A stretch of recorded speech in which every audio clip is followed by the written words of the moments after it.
It's great to be back with all of you. We have a terrific program.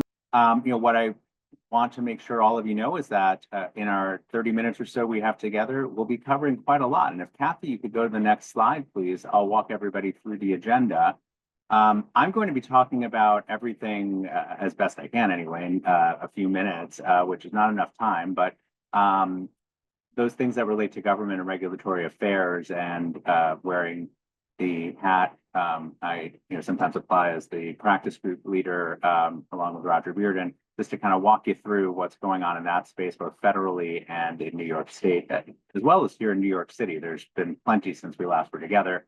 Then we'll shift to Ariana DeWitz, who's with us from Rochester and who sits in our cybersecurity and data privacy practice. She's been on a number of times previously, and this time she's going to be talking about AI relative to essentially rent increases and some new language there that we think is worth all of you both appreciating in terms of some of the reaches of AI that continue to permeate, and what it means for those in the property space. We have some who listen in who certainly work in that arena. We'll move to Lyndon Hall next. Lyndon actually was just on last week, so you'll get another opportunity to hear from Lyndon. This time, Lyndon's going to be talking about changes in certain IRS forms that are germane as we move to the end of the year and worth the time that we want to share with you, especially for all of you who will be affected by these changes. And then we'll shift to Colin Smith, who is on the webinar for his second time. Colin has been tracking some new provisions concerning New York State contracts and language around gender-based violence in the workplace, which for those of you who engage in contracting with New York State, important for you to know.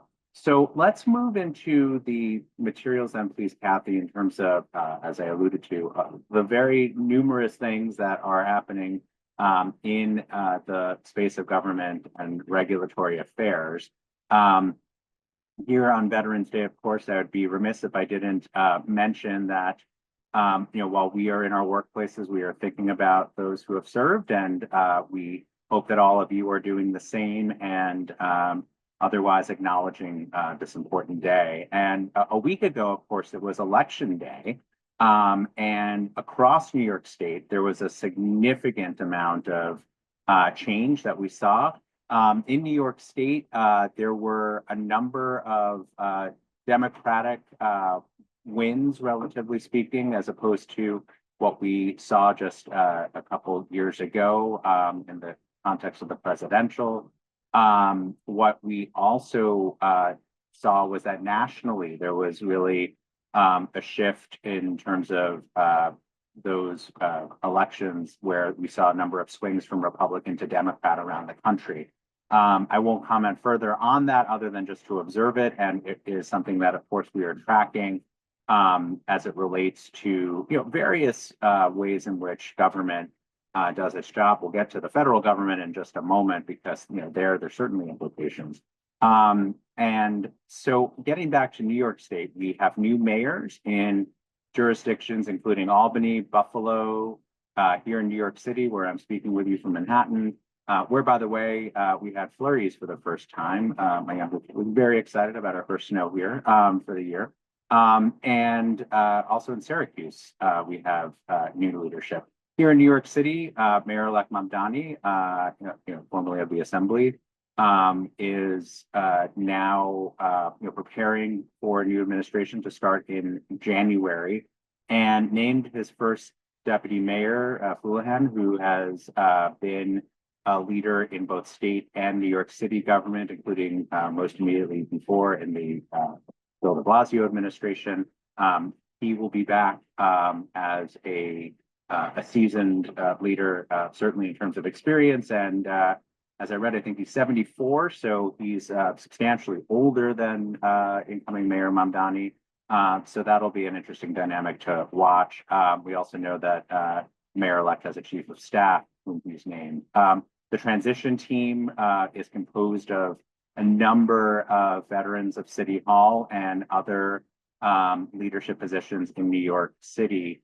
We also know that, of course, a week ago with the win by Mayor-elect Mamdani, Andrew Cuomo, our former governor, though he secured more votes than had been secured by any candidate in many elections previous, but for Assemblymember Mamdani, essentially in any other election, if he weren't running against Mayor-elect Mamdani, he would have won with that number. But it was a vote turnout that was really rather significant differential proportion in New York City relative to what we've seen in previous years. And so, with the large turnout, Mayor-elect Mamdani, again, will be assuming office in January.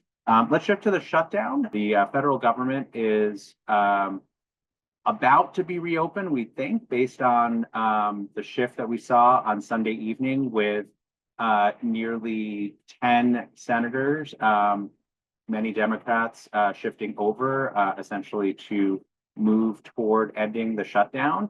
One of the questions that comes out of it is the role that Senator Schumer had in all of this. The senator is on the record saying that he did not support ending the shutdown, in part because the ACA subsidies question, which was one of the key points of contention for Democrats who had been holding out for a better deal, as it were. Those subsidies are not to be handled directly within the language that will reopen government, but essentially in a promised parallel piece of legislation later this year. The lack of formal assurance is something that some have raised concerns about. We will find out, with regard to other activities with the government, what really gets rolling again in the course of these next couple of days. But it seems in all likelihood that we'll be seeing government returning to its pre-October 1st state. And with that, benefits resuming. SNAP has been a big part of our discussion, of course, over these last weeks, et cetera. So stay tuned for more on that. President Trump also issued pardons to former New York City Mayor Rudy Giuliani and others who were involved in the defense of the administration in the context of the 2020 election, of course, at the end of President Trump's first term. Those pardons relate to federal matters. They do not affect state law matters. So the reach and import is something we're still working through, but we'll be tracking all of that. Finally, quickly, let me just run through some New York State activity that's worth your attention. As I mentioned in my previous presentation late last month, the New York State budget starting to take shape. What we did see were updated revenue projections that suggest New York State will have about $6 billion more in the coffers, as it were, to work with based on better than expected tax revenues. So certainly for those preparing for an austerity budget, this makes things perhaps a little bit easier. Yet, we still will be seeing major changes resulting from HR 1 and OBA concerning the administration of the Medicaid program. So more to come there as that takes shape. And what I will say is that Representative Elise Stefanik is now an officially named candidate for the gubernatorial race, running against Governor Hochul. Governor Hochul, by the way, was just in Puerto Rico for the annual SOMOS conference that brings together elected officials from the New York City area and others, interested in local politics. And she was on the stage with Mayor-elect Mamdani. Those dynamics will be ones we'll be watching closely as they each move one into a formal electoral season and the other into leading New York City. There will be definitely change we'll be keeping track of for all of you. And finally, Nassau County Executive Blakeman might be entering the race for governor too. We don't know that answer yet, but the announcement should be coming soon. Excuse me. Why don't we move next, though, to introduce our speaker that follows me, and that's Ariana DeWitz, as I indicated. Ariana is an associate with lots of experience in the space of cybersecurity and data privacy, and he's here to tell us about AI, which of course is a related space, and its implications relative to how rent increases are meted out. Interesting language now percolating around, what's okay and what's not in terms of use of AI around meting out rent increases and its role in the marketplace. So, Ariana, for those of us less initiated, to all this, what's going on and what can you tell us? We look forward to learning more. Thank you. Thank you, Gabe. Hello, everyone. I'm here to talk about a new law that has been introduced and will go into effect in December regarding AI, the use of AI with rent setting. Next slide, please. So in October 2025, Governor Hochul signed Bill 7882 into law, prohibiting the use of algorithmic pricing by landlords for the purpose of determining the amount of rent to charge a residential tenant. This is seen as unlawful collusion and is illegal under antitrust laws. This bill was codified under General Business Law Section 340B and will go into effect on December 15th, 2025, making New York the first state to have prohibit the use of algorithmic pricing tools in a residential setting. But there are local governments such as Jersey City, Philadelphia, San Francisco, and Seattle that have also adopted similar bans. Next slide, please. So what is this law? Under this bill, it is unlawful for a person or entity to facilitate price coordination by operating, licensing, or otherwise providing software, a service, or an algorithmic device with a coordinating function to residential rental property owners or managers. This term is defined. A coordinating function is a product that performs all of the following. It collects rent, supply, or lease data from two or more unaffiliated residential property owners or managers. It analyzes or processes the data using computational methods, using AI and machine learning devices, and it recommends rental prices, lease renewals, occupancy targets, or other terms to a residential rental property owner or manager. Next slide, please. So who is covered by this law? I did speak on residential property owners and managers.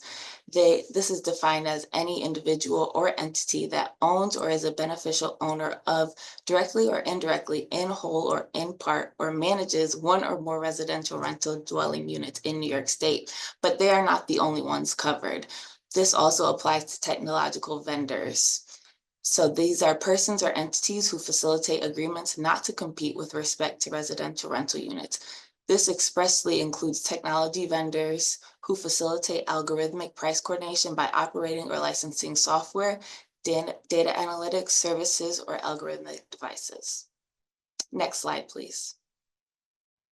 There is a small exception for government-regulated or affordable housing programs, such as those setting rent or income limits under New York's rent stabilization or rent control regimes. And I also want to remind that New York does have strict laws with regards to rent stabilization or rent control, but this is a separate aside that is more under antitrust than rent stabilization.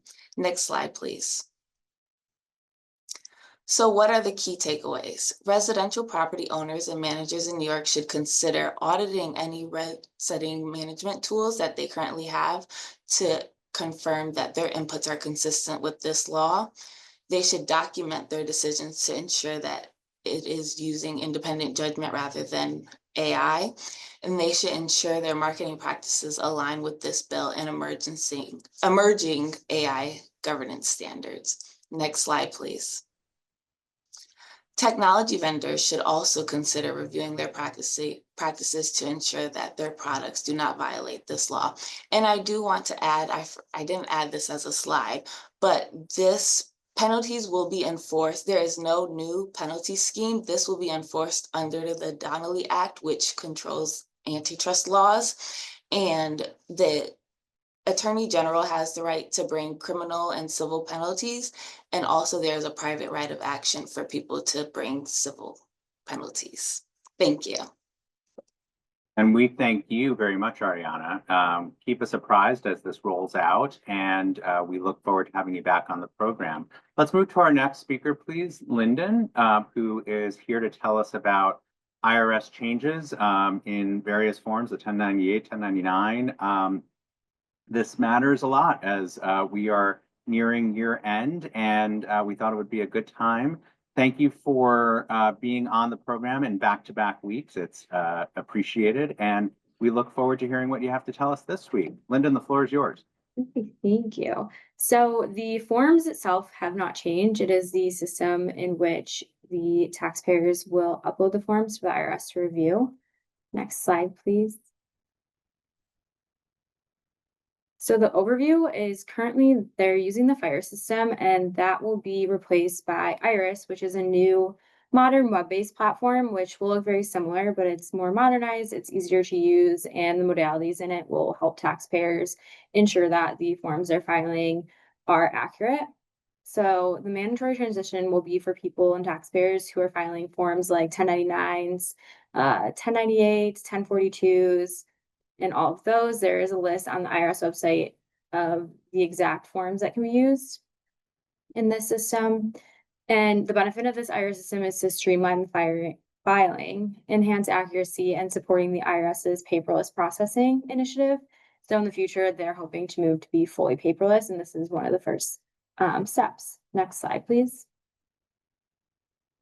So the key dates, this does not apply for this tax year.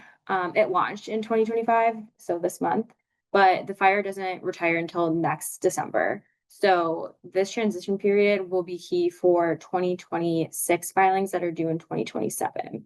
We're just bringing it up because since this is a new system, there's going to be a bit of a learning curve, and there's some changes that will require potentially getting counseling on how to upload. And we want to make sure that all of our clients and taxpayers are able to file seamlessly. And these IRS is going to be mandatory starting in 2026 and onward. Next slide, please. So as I stated, the people that are going to be affected are going to be individuals and businesses filing various IRS informational returns, such as 1099s and 1098s, but that is not all inclusive. There are tons of forms that can be filed within the system. This is going to be an electronic filing requirement. They will not be accepting any paper applications or submissions after this FIRE goes live.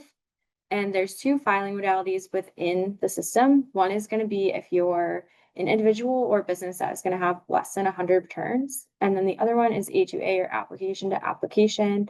That is going to be for bulk filers, so with 100 more returns. Next slide, please. So the advantages of this, again, it's improved efficiency and accuracy.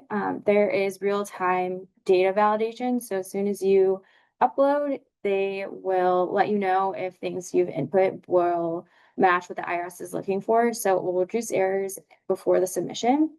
The user-friendly interface is very good. There are tons of guides on the IRS website, and we're here to help as well.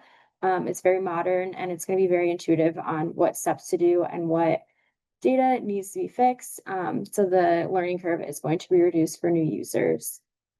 There are tons of new filing tools. So you're going to be able to download the copies for the recipients so that you can send them to them.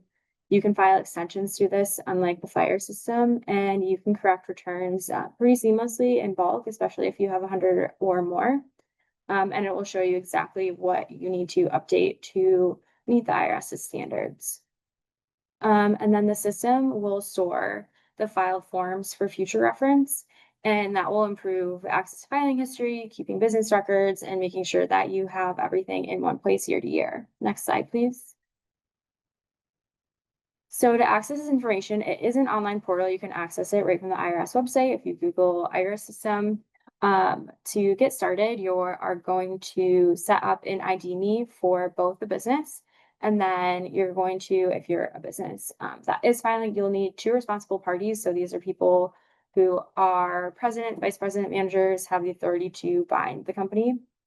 And then you also may select two authorized delegates who might not be able to be responsible parties, but you want to have access to your filings. And they will set these up separately through their ID.me, which is just an IRS website, and it will ask for things for your demographic data, your social security number to keep everything secure.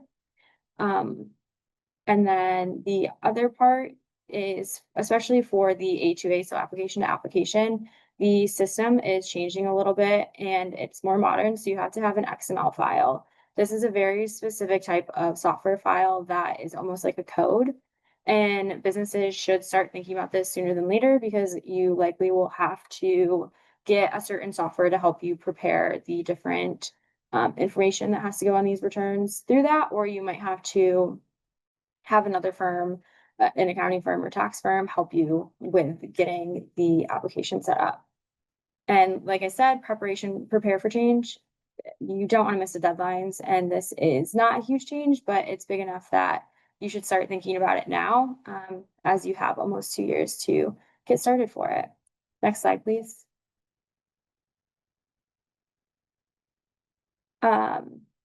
The steps to prepare for this. So first, once you get through the ID Me and set your business up, you're going to determine if you need a taxpayer portal or if you need the A2A for 100 or more filers.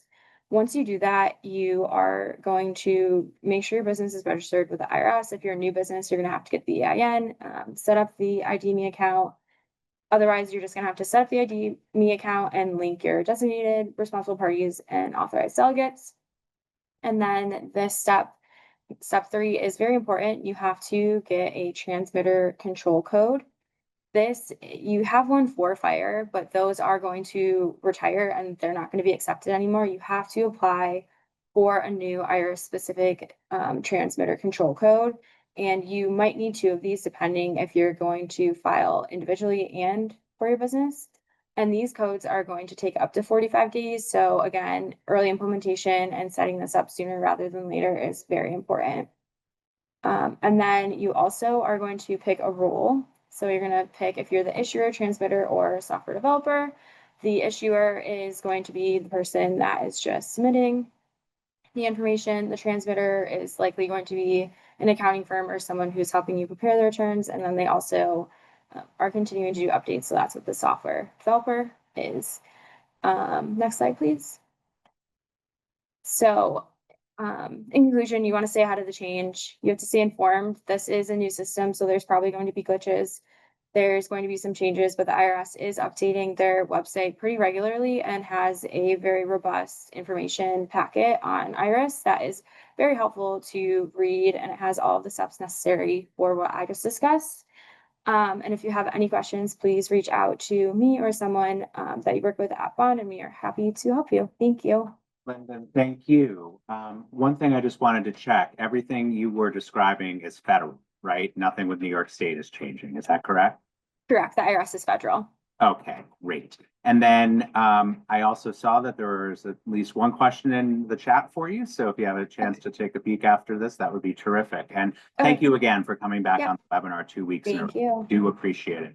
Let's turn to our final presenter, and that's Colin Smith. Colin is back on the webinar, as I said, for another opportunity to present before all of you. And Colin, we're thrilled to have you. This is about New York State contracts and some language concerning gender-based violence in the workplace. What's going on, Colin? And for those of our clients and friends who contract with New York State, what do they need to know? Yeah, thanks, Gabe. Next slide, please. So this year on the New York State budget, they added section 139M to the New York State finance law, which recently went into effect on November 5th. And what it requires is bidders on competitive state contracts to certify that they have a written gender-based in the workplace policy, which meets certain requirements that have recently been rolled out. And a bidder is defined by the regulations as any individual, business, vendor, or other legal entity, or any employee, agent, consultant, or person acting on behalf thereof that submits a bid in response to a solicitation. Next slide, please. And so there's certain certification language on all competitive bids that must be included. And the law is mandatory for all bids that are required to be competitive under the law. But it also states that those non-competitive bids are up to the agency issuing the contract, whether or not they want to include this as a requirement. And the statute further provides that if the required certification isn't included, the bid will not be considered and will not be awarded the contract. But it also states that if you cannot comply with the certification, to state so and provide a reason for why you cannot comply with it. Next slide, please. So the New York State Office for the Prevention of Domestic Violence issued guidance on the minimum requirements for the written policy. And it instructs employers to distribute the policies to all employees, board members, and directors upon hire and annually. Next slide, please. The first requirement provided by OPDV states that employers must provide information regarding gender-based violence where employees can see and access it. This includes displaying the New York State Domestic Violence and Sexual Violence Hotline information and gender-based violence in the workplace poster. And when possible, the materials should be available in employees' primary language. Next slide, please. The second requirement is that employers should refer employees who disclose current or past victim status to the New York State Domestic and Sexual Violence Hotline and/or any local service provider. And so for bidders outside of New York State, referrals should be made to a local provider or statewide hotline. And while referrals are required to be provided by the employer, it is not required for the employee to access such services. Next slide, please. There must also be a statement in the policy stating that discrimination or retaliation against employees who identify as victims or survivors of gender-based violence is prohibited. Next slide, please. And the policy must follow New York law, which includes the Safe Leave Act, also commonly known as the New York State Paid Sick Leave Law, which includes in its qualifying reasons for leave, protections for employees seeking to use accrued leave time for reasons related to domestic violence. And the policy must also follow other New York State laws, including the human rights law or any other relevant laws or regulations. Next slide, please. The policy must also offer implementation support. So OPDV is available to assist employers in developing and implementing the policy. And so the policy should include information on how to reach OPDV for this help. Next slide, please. So some final thoughts for employers. If you're bidding on competitive contracts, or if you have any contracts with New York State, I would advise to start developing a written gender-based violence in the workplace policy. If you have a current contract or you recently renewed a contract with any New York State agency or department, I would read those contracts to see if there's any new expectations or requirements regarding gender-based violence in the workplace. And although not required by the statute, employers should consider training supervisors, human resources personnel, and any others on the gender-based violence in the workplace policy that's been implemented. Next slide, please. Yeah, thank you. And Colin, we thank you. Very useful update as we absorb that new set of standards, and your takeaways to all those who contract are ones that we encourage you as listeners to really focus on. And Colin, we look forward to having you back on a future program. So thanks for taking the time.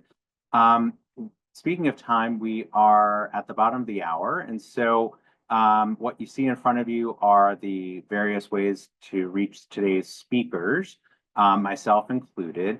A programming note, I won't be your host until December 2nd. Carrie will be hosting the next 2 weeks, a little bit of a shuffle.